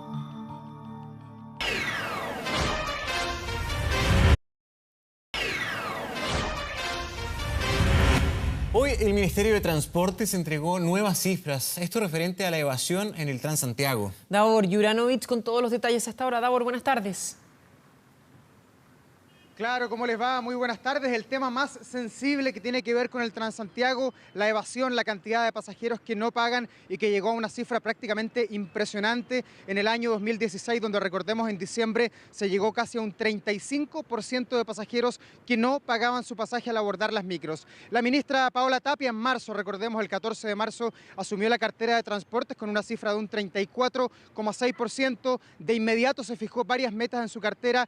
La primera y la principal respecto a la evasión fue que de aquí al mes de junio, al 30 de junio, la cifra de evasión debería llegar a un 30%. Esta mañana se ha entregado finalmente ese guarismo que corresponde a la medición de la evasión durante los meses de abril, mayo y junio, y la cifra ha llegado a un 30,3%. Un 30,3% de pasajeros que no pagan su pasaje es lo que ha entregado la titular de Transportes en estas mediciones, que siempre en todo caso están muy cuestionadas en cuanto a la metodología, pero lo cierto es que la metodología que se utiliza ahora es la misma que se viene utilizando ya por lo menos hace un lustro al interior del Ministerio de Transportes. Obviamente la cifra ha bajado de un 35 a un 30,3%, pero todavía continúa siendo muy, pero muy alta si lo comparamos con los objetivos que tiene finalmente el Transantiago. Así como está, esto le está costando al país anualmente 200 millones de dólares. La cifra todavía es demasiado alta, 30,3%, y es por eso que la cartera de transportes ya se ha fijado nuevas metas hacia fin de año, tratar de, por supuesto, reducir esta cifra y dejarla, ojalá, quizás en lo que estaba el año 2014, que era un 23% cuando asumió este gobierno nuestro país. Escuchemos lo que dijo hace pocos instantes la ministra Paola Tapia, cumpliendo su meta prácticamente, 30,3, un 30 es lo que había comprometido ella en el mes de abril. En el último trimestre del año 2016 teníamos casi un 35% de evasión. Y en este trimestre, abril, mayo y junio, hemos alcanzado un 30,3% de evasión. Es necesario efectuar el pago para las mejoras del sistema de transporte público que requerimos. Tenemos que seguir entonces sumando actores, estableciendo medidas para continuar bajando en conjunto la evasión. A un 30,3% entonces ha llegado la evasión, significa una reducción prácticamente de 4 puntos porcentuales durante estos primeros 6 meses del año. Se ha notado que hay más fiscalización en las calles, uno percibe que hay más fiscalizadores tanto del Ministerio de Transportes como guardias privados contratados por las propias empresas. A eso se suma la mayor cantidad de zonas pagas, de estas zonas donde uno entra prepagado antes de ingresar a la micro, y también lo más importante, lo más efectivo, lo mejor evaluado por parte de las autoridades, la instalación ya de más de 1000 torniquetes, estos torniquetes tipo mariposas, que es más dificultoso para poder evadirlos, para poder saltarlos al interior de los buses. Van a instalar todavía 600 torniquetes tipo mariposa de acá a fin de año. Por supuesto, este es un tema central para la próxima licitación del Transantiago, para los nuevos operadores que van a llegar, recordemos, en octubre del próximo año. ¿Qué dicen los pasajeros? ¿Qué dicen ellos que todos los días ven la evasión, la observan al interior de los buses? Escuchemos de inmediato la opinión de esos pasajeros que todos los días abordan el Transantiago. No, nada. Yo trabajo, ¿cuántos años? 5 años para allá va a venir a Las Condes y horrible la gente como pasa y no paga. Es increíble, uno paga y los otros no. ¿Pero se ve alguna mejora, más fiscalización? Sí, eso sí. Sobre todo en la 107, que yo vengo de Renca, ahora están fiscalizando harto. ¿Por qué no tiene esa cultura? ¿Y qué es lo que hace primero? Que el sistema es malo, que todas las cosas son malas. ¿Por qué? Porque un gallo que no le gusta pagar. Yo no lo encuentro malo, porque estoy acostumbrado a pagar. Pues ahora que están los fiscalizadores se ha visto una mejora, pero antes era muy penca, siempre se quieren colar, uno pagando y el otro colándose abajo, eso no, a ninguno le gusta. Sí, pero hay algunas partes que no hay tanta fiscalización y donde más evaden pasaje, como para allá arriba, Vicuña Maquén, esas partes poco o sea, no hay mucha fiscalización. Ahí escuchábamos la opinión de los pasajeros, 518.000 de estos pasajeros que a diario abordan los buses del Transantiago han sido fiscalizados, han sido requeridos por su pago, mostrando su tarjeta PIP a los inspectores, que recordemos cada uno de ellos anda también apoyados por la labor de carabineros. 49.000 han sido multados, han recibido infracciones de hasta 70.000 pesos que son finalmente evaluadas por los juzgados de policía local y que podrían aumentar en cuanto a las sanciones si es que se aprueba finalmente estos proyectos que están en la Comisión de Transportes de la Cámara de Diputados y que tiene que ver con la creación de una suerte de DICOM, de una ley que va a poner en una carpeta a todas las personas que no han pagado el Transantiago, algo que en todo caso por ahora no es más que un proyecto de ley y que tiene que ser sancionado a futuro por el Congreso de nuestro país. Lo cierto es que la cifra ha bajado a 30,3%, se ven más fiscalizadores en las calles, también hay más carabineros destinados a esta función y hace pocos días, recordemos, la ministra anunció que durante 2 días dentro de los 30 días calendario de un mes van a haber operativos masivos con más de 200 carabineros dedicados única y exclusivamente para ponerle coto a esta cifra que todavía es muy dura. 30,3% todavía significa que mucha gente anda gratis al interior de los buses del Transantiago. Davor, muchas gracias por el completo informe. Buenas tardes. Bien, saludamos a Andrés Vidal, que ya está con nosotros con Tu Bolsillo. ¿Cómo estás? Gonzalo Ramírez, Carlos, Hola, Andrés. ¿cómo les va? Bien. Muy bien. ¿Qué nos va a contar El hoy Fuxi hoy día lo lleva, ¿no? Todo el Fuxi hoy día la rato. lleva. Todo el rato, obvio. Low cost. Low cost. Ya. La salida es por allá. Vamos a hablar de un tema parecido que hablamos del tema de ayer, el tema de los sueldos, la diferencia hombre-mujer. Aquí vamos a entrar de lleno a la diferencia hombre-mujer, no solamente en sueldo, vamos a hablar también de empleo, vamos a hablar de pensiones, siempre la diferencia entre hombre y mujer. Cuando las mujeres reciben menos sueldos que los hombres, eso al final se traspasa a todos los entes de la economía. Pero vamos a terminar con algo positivo, Carlos. Qué bueno, porque voy a terminar llorando si no. Ya, vamos con la primera que le gráfica, diga? señor director, que hemos preparado. Un poco lo que les comentamos el día de ayer. El promedio de diferencia de sueldo, la brecha de género, de sueldo entre hombre y mujer. Los hombres en promedio 601.000 pesos, las mujeres 410.000, una diferencia de 31,7 que se mantiene prácticamente inalterable en los últimos años. Aquí es preocupante, Carola. Ayer comentábamos que la mitad de los chilenos gana o igual o menos que 350.000 pesos. En el caso de las mujeres, el 50% de ellas gana igual o menos de 300.000 pesos. O sea, realmente es una situación dramática en el caso prácticamente de más de la mitad de las mujeres que gana menos o igual a 300.000 pesos. ¿Sabes? Lo peor de todo es que muchas mujeres se están haciendo cargo de toda la economía de la casa en este minuto porque el marido, por ejemplo, perdió el trabajo, o hay muchos hogares monoparentales donde la mujer es la que tiene todas las responsabilidades, todos los roles y además tiene la carga económica encima. Es por eso que esta situación es la que preocupa, porque el promedio puede esconder muchas cosas. La media es la que al final desnuda mucho más la desigualdad. Vamos con la segunda gráfica referida a la brecha entre hombres y mujeres en lo referente a sueldo. Después vamos a ver el tema del desempleo, después vamos a ver el tema de las pensiones. Diferencia de sueldo hombre y mujer. Llama la atención que mientras más estudio tiene la gente, la diferencia es mayor. En la educación técnica, donde hay mayor diferencia de sueldo hombre y mujer. Después vienen las mujeres y hombres que tienen posgrado y universitaria. Los que tienen educación primaria y secundaria es donde menos hay diferencia. Mientras menor es la calificación del trabajo, menor es la diferencia. Tú conversaste ayer con la directora del INE, sí. Le preguntaste por este y otros temas, sobre todo la diferencia de los sueldos de hombres y mujeres. Son números que esconden ciertos promedios que a veces, entre comillas, llevan al engaño. Escuchemos justamente a Jimena Clark. En el fondo, cuando tú sacas un promedio, lo que está detrás del promedio pueden ser diferentes participaciones laborales. Sabemos que la mujer participa en un 48% y el hombre en un 71%, es una gran diferencia. Diferentes números de horas que trabajan, diferencias en los mismos sueldos, o sea, en las mismas ocupaciones, pero los sueldos que reciben son diferentes. Entonces son hartos los factores que influyen. Por eso que uno parte por lo general y después ya va al detalle. Pero de todas formas, lo que preocupa a ustedes en la casa, me imagino ustedes, Gonzalo, Carola, que los números no mejoran. Pese a que un 31,7 puede esconder otros números, otras situaciones puntuales que acarrea nuestra economía hace rato, el tema es que los números no mejoran esta brecha que se sostiene durante los últimos años. Lo vemos referente al empleo.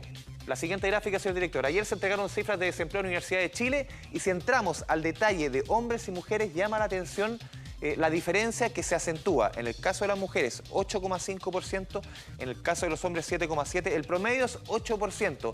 En algún minuto, el año pasado, llegaron a estar iguales. Hoy día, claramente, el desempleo castiga mucho más a las mujeres. Lo del sueldo, lo del desempleo, las lagunas previsionales de las mujeres, lleva a que, en el tema de pensiones, ahí sí que la situación es dramática. Vamos con la siguiente gráfica, un estudio que realizó la empresa Sura, que maneja una de las AFP en nuestro país. Lo vemos en la siguiente gráfica, señor director. Las diferencias de pensiones promedio, según el estudio de Sura, recabando información de la Superintendencia de Pensiones, llega casi al 40%, 294.000 en el caso de los hombres, 178.000 en el caso de las mujeres, 39% de diferencia. Pero si cotizaran la misma cantidad de tiempo, la diferencia sería 33%, un poquito menos, pero es casi la misma diferencia de los sueldos. Si cotizaran exactamente el mismo tiempo, se mantienen las diferencias, lamentablemente. Y vamos con la última gráfica referente al tema de las pensiones, esta brecha de género que se mantiene en todos los estamentos de nuestra economía. ¿Por qué está esta brecha? Menos sueldos, obviamente, cotizan menos tiempo y se jubilan antes. A los 60 años, 65 en el caso de las mujeres, por lo menos el proyecto que, o lo que se ve que va a plantear el gobierno en las próximas semanas, una semana del 7 de agosto, no se ve que el tema de la jubilación de las mujeres se vaya a postergar. Por lo menos no se ve. Sí se ve que se van a plantear una serie de beneficios para que las mujeres posterguen su jubilación. Uno nunca sabe. La buena noticia con que quiero cerrar es el cobre. Hoy día cerró en su precio más alto en 26 meses, $2.82 la libra, no se veía desde mayo del 2015, es más plata por lo menos que le entra al país. Si nuestra economía está apretada, en una importante medida es debido al cobre, entonces obviamente que repunte nuestra principal exportación, prácticamente el 40% de la exportación de nuestro país es cobre, que suba el precio del metal rojo no es menor. Así es, buena noticia. Buena noticia para terminar, gracias Andrés. Chao. Bien, nos separamos un breve instante, vamos a la pausa y ya regresamos con más 24 horas al día.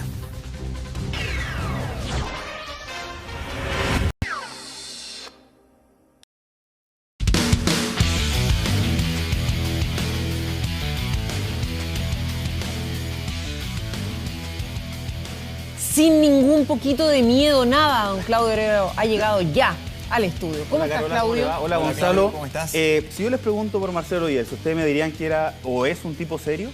Sí. Claro. En Chile lo conocimos como un tipo serio, sin embargo, seco. En Francia ha mostrado otra faceta el técnico del Lille, que por ejemplo hoy fue protagonista de un video donde cantó un tango. Escuchemos y seguimos conversando sobre este nuevo perfil que tiene Marcelo Bielsa.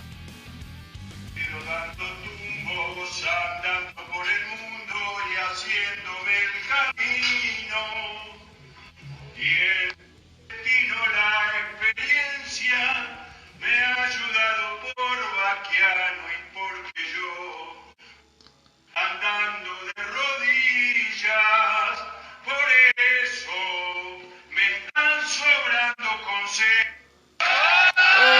¿Y a capela? ¿No te gustó, parece, Carola? Yo la verdad que me quedo con el técnico. Sí. De técnico, sí, fíjate. No lo hace mal, pero así como bien tampoco, me parece. Contextualicemos. Esta es la pretemporada del Lille, su nuevo equipo en Francia, donde habitualmente se les pide a los jugadores, en este caso al técnico que es nuevo, un bautizo, una canción, que cante. Y esta vez Marcelo Bielsa cantó un tango llamado ¿Qué me hablan de amor?, de Julio Sosa, que lo decíamos, tiene entre otras partes de la letra: por eso me están sobrando los consejos, que las cosas del amor, aunque tenga que aprender, nadie sabe más que yo. Es una canción de desamor. Bueno, como... Pero entretenido, porque mira, cuando llegó Bielsa a Francia, en su primera conferencia el técnico dijo que su esposa, estuvo mucho tiempo Bielsa sin dirigir, le había dicho que sonriera más, que mirara a la gente a los ojos y que disfrutara más de su actividad. Cosas que hasta el momento ha hecho. Habilidades blandas que le aconsejaba que tuviera más, que fuera más... Sí, está bien, ¿no? Es una bonita faceta de... Yo encuentro que es una gracia. Generalmente, como tú bien decías, los bautizos cuando recién llegan los jugadores, esto que se presten para, que los graben, que los... Una razón más por la cual al fútbol no me puedo dedicar.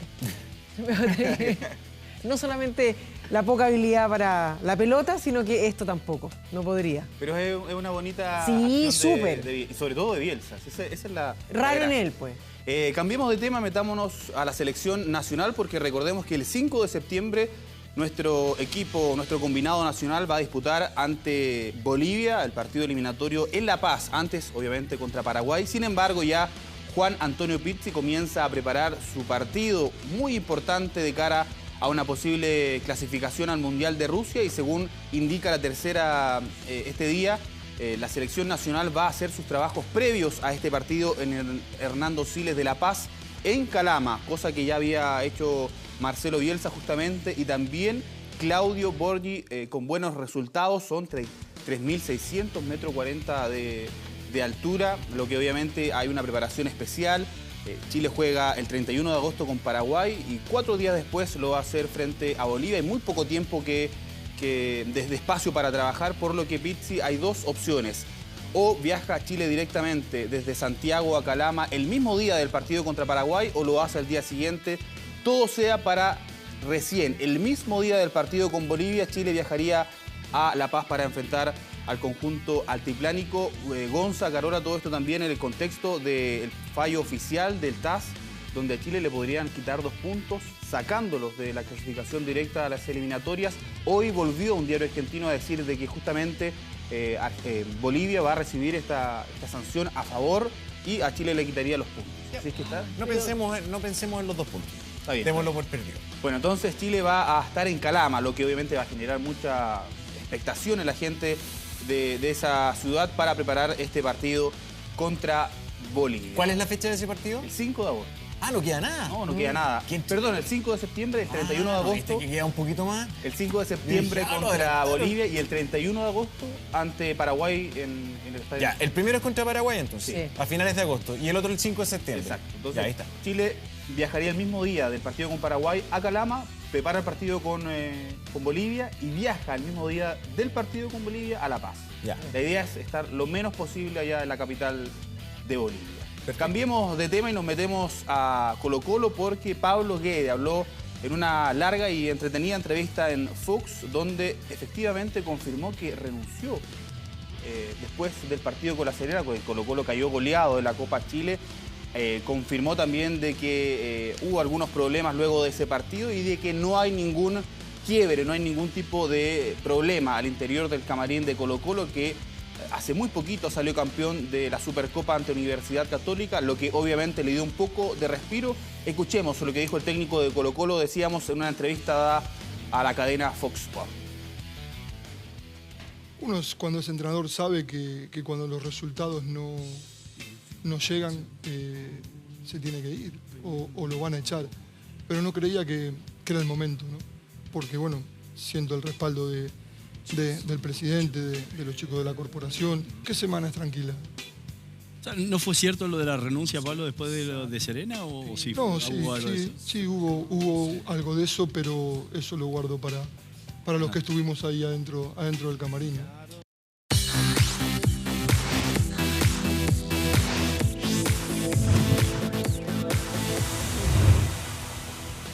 La cortina lo dice, Mundial de Natación de Budapest, allá donde se ha generado mucha expectación, Gonzalo Carola, por Katie Ledecky, que es una estadounidense multicampeona olímpica, multicampeona mundial, y sin embargo en la final de los 200 metros libre cayó ante la italiana Federica Pellegrini en un duelo de infarto que además, por ejemplo, tenía como otra de las favoritas a la dueña de casa Katinka Hosszu. Decíamos, y Pellegrini se quedó con el oro en esta final de la categoría, consiguiendo un tiempo de 1.54.73, mientras que la Ledecky consiguió 2 segundos más, 1.55 con 18, igualando en la segunda posición a la australiana Emma McKeon. Decíamos, una final de infarto que deja entonces a la Pellegrini con su 5º título mundial y a la Ledecky con su primera medalla de plata en toda su carrera. Nunca había perdido una final la estadounidense. Y nos vamos a otra final emocionante en este Mundial de Natación de Budapest, Hungría, donde en los 200 metros mariposa el sudafricano Chad le Clos venció a Laszlo Che y se quedó con el oro en esta categoría, donde justamente Che la había derrotado al sudafricano en el Mundial del año pasado. Chad le Clos es uno de los especialistas más importantes que tiene esta categoría del estilo mariposa. De hecho, fue campeón olímpico en Londres y sacó el 2º lugar en el último de Brasil. Tercer, entonces, título mundial para le Clos, que salió, decíamos, 4º en los últimos Juegos Olímpicos, detrás de Phelps, de Sakai y de Kenderesi, que en esta ocasión sacó el 4º lugar.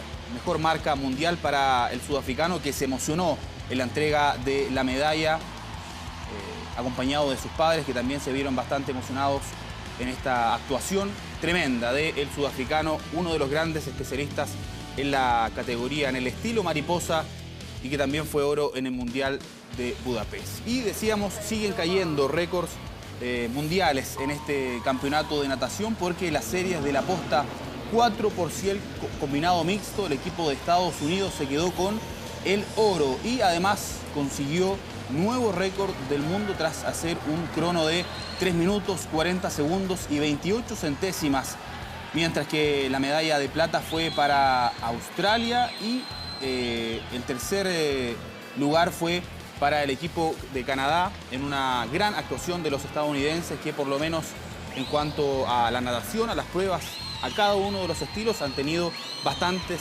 medallas de oro, conseguido, encabezado todo por Katie Ledecky.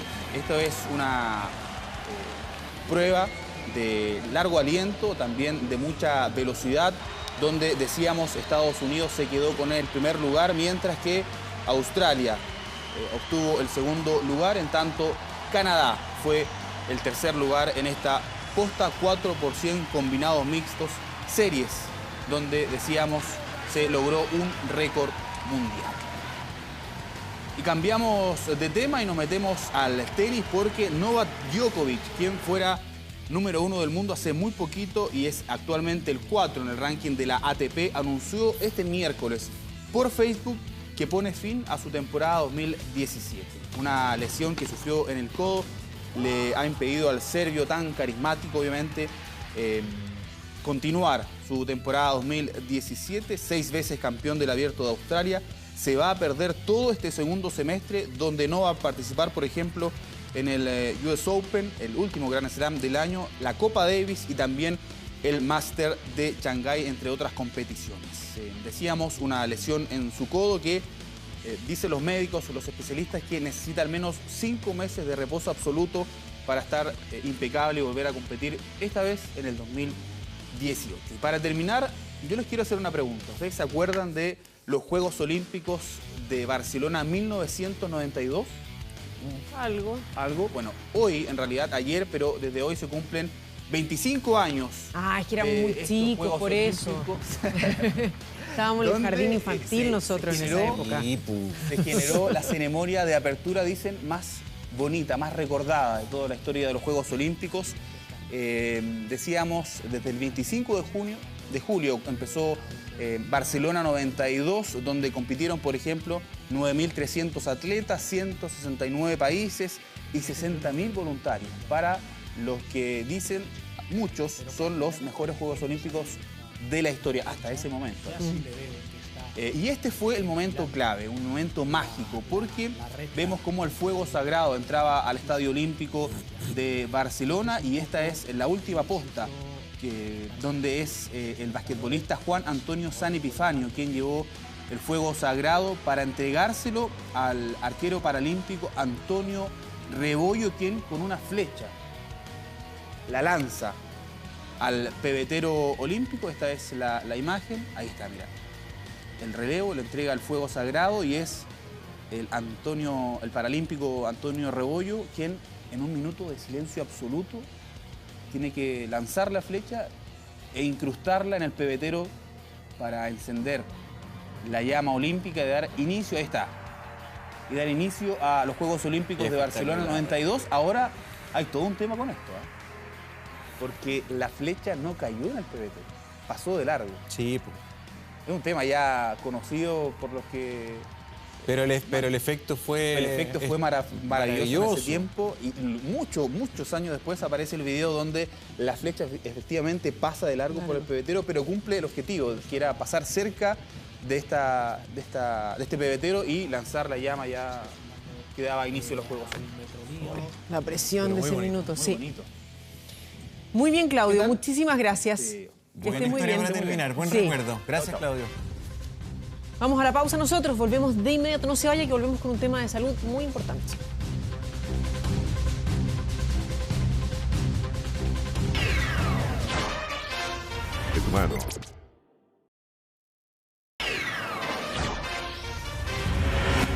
Los cálculos renales son dolorosos y si no se tratan pueden llegar a ser peligrosos. Son piedrecitas que en las últimas décadas han aumentado en mujeres y también en niños. El problema, la mala alimentación.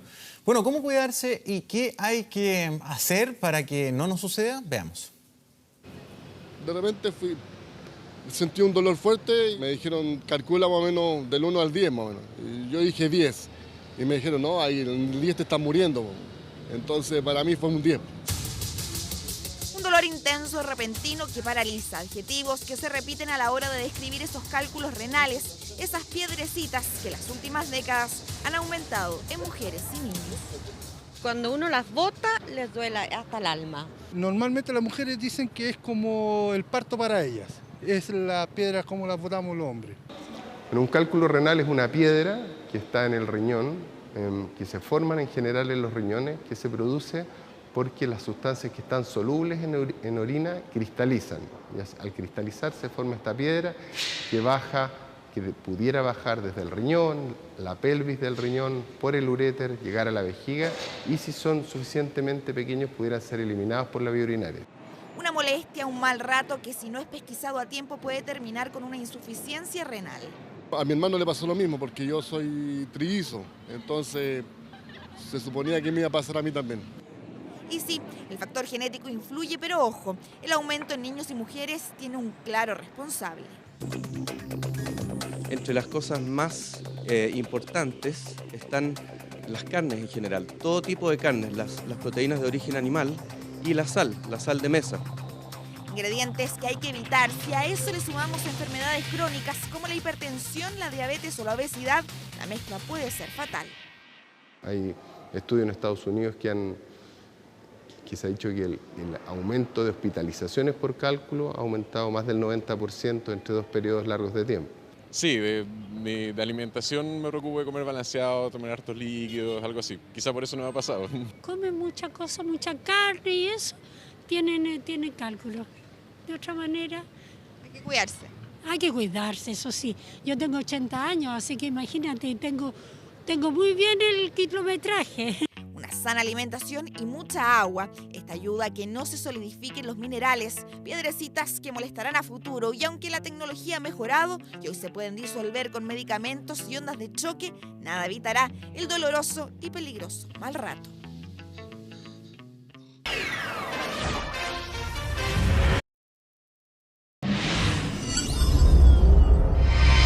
Revisamos 24horas.cl con Sebastián Marchand. ¿Cómo estás? Bien, ¿y ustedes cómo Hola, están? Sebastián. Muy bien. ¿Vieron Estúpido Cupido?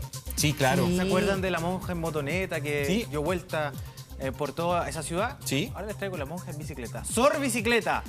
Fue bautizada esta monja ¿qué? Sorcleta. Sorcleta. Esto ocurrió en España. ¿Pero va pedaleando así de rápido o no? No va pedaleando, va cerro abajo y mira cómo va. Es una velocidad máxima para tomar esta cuesta hacia abajo. Esto ocurrió en España. Es una monja polaca. La confundían con Batman. Si no hubiese sido por la banderita atrás. Claro. Todo el rato. Y lo que dicen, bueno, estos pilotos que la grabaron, primero no creían que era una monja hasta que el copiloto le dice, acelera, acelera, acelera, por favor, para ver qué es. Hasta que se dan cuenta que es una monja. Perdón. Cuénteme. La monja que va en bicicleta, ¿va sin casco, señora, a esa velocidad? Así es. Este es el camino a Santiago, pero en España, Santiago de Compostela. ¿Ah?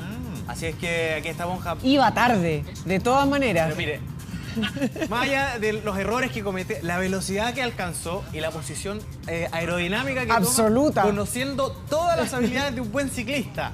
Bien firme ahí, su bandera polaca atrás y con la cabeza lo más agachada posible para... Cero roce. No frenar el viento. Oiga, este video fue publicado por el sitio El Correo Gallego, donde se ha convertido en el viral de las últimas horas esta monja en bicicleta que nos hizo acordar, por supuesto, de su cupira por allá por la década del 90. Así que, buena onda. Oiga, lo que pasó también fue acá en el centro de Santiago. ¿Se acuerdan del Mapocho navegable? Sí, claro. Sí. Finalmente aparecieron 3 kayakistas. Estos videos fueron compartidos por Jaime Parada, concejal de la comuna de Providencia, también por Marisela Santibáñez y Paola Araneda, quienes publicaron estos videos. Nadie sabe a ciencia cierta de qué se trata, pero son 3 kayakistas que bajaron el río Mapocho y causaron bastante impresión porque hay bastantes fotografías dando vuelta en las redes sociales. Sí, es una publicidad.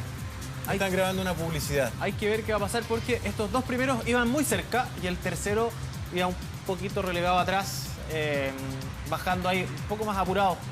Justo frente ahí al puente del Arzobispo acá cerca de TVN. Así que vamos a ver de qué se trata, si es una publicidad o no, si se filtra algún otro video y si lo pasaron mal bajando el río Mapocho. Recordemos que ya es pedaleable, navegable, falta que sea una ruta de trekking, estaría perfecto recorrer Santiago por la ribera del río Mapocho. Y para cerrar, por supuesto, la información de servicio, porque el Ministerio de Vivienda y Urbanismo inició el proceso de postulación presencial y online del subsidio solidario de elección de vivienda. Usted dirá, ¿siempre nos trae el mismo subsidio? No, señor.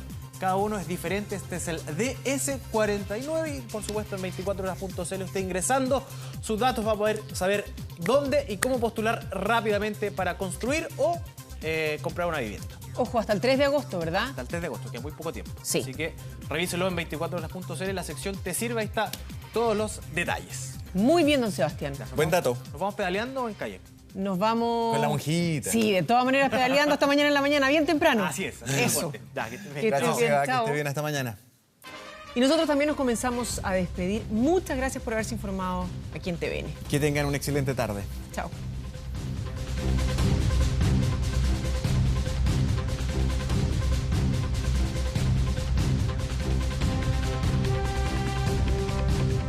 Hemos presentado 24 horas al día.